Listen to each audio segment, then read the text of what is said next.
125/27 to the পাওয়ার 2/3 সহজ প্রকাশ। নিচে 4টি অপশন আছে, যে কোনো একটা উত্তর হবে। তা প্রশ্নটা কিভাবে সমাধান করবেন একটু খেয়াল করুন। প্রথমে আমরা প্রশ্নটা এভাবে ঠিক বসিয়ে নেব, তারপরে যে লাইনটা করবো ঠিক এভাবে। এই যে পাওয়ার মাইনাস থাকার কারণে অন বাই, অর্থাৎ অন উপরে নিচের দাগ, এটা কিন্তু মূল দাগ। নিচের ঠিক এই যে মাইনাসটা না থাকলে ঠিক যে চেহারাটা অঙ্কটা প্রকাশ করতো সেটাই কিন্তু আমরা অনের নিচে বসিয়ে দিলাম, ঠিক এভাবে করবো। এরপরে যে লাইনটা করবো আমরা, দেখুন এই যে 125 আছে আর নিচে যে 27 আছে, জাস্ট আমরা সূচকের ভাষায় নিয়ে আসলাম, অর্থাৎ 5 তার কিউ 3 তার কিউ, তার মানে 5 তার কিউ মানে 125, 3 তার কিউ মানে 27।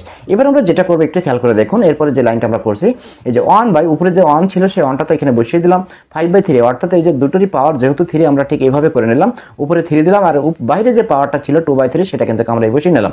এবারে দেখুন এই 3 এবং এই 3 কাটাকুটি হয়ে যাচ্ছে, থাকছে শুধুমাত্র উপরে 2, অর্থাৎ 1/5/3 স্কোয়ার, 5/3 তার স্কোয়ার টোটালের উপরে। তারপরে আমরা কি করবো, এই স্কোয়ারটা আমরা দুটোর মাঝেই বন্টন করে দেবো, অর্থাৎ 1 বাই এই যে 5 5 25, 3 3 9। এবার আমরা যেহেতু 1 বাই এখানে আমরা তিনটা সংখ্যা তো এভাবে থাকতে পারে না, তাহলে উপরে 1 ইন্টু আমরা জাস্ট বজ্র গুণন করবো, অর্থাৎ উল্টে যাবে, গুণ হয়ে উল্টে যাবে, উপরে যাবে 9, নিচে আসবে 25, আমরা এগুলো সকলেই জানি। তারপরে একটু দেখালাম, দেখুন এবার এখানে 9/25 আমরা অ্যান্সার পেয়ে যাচ্ছি, অর্থাৎ এখানে আমরা অ্যান্সার পাচ্ছি 9/25 গ নাম্বার।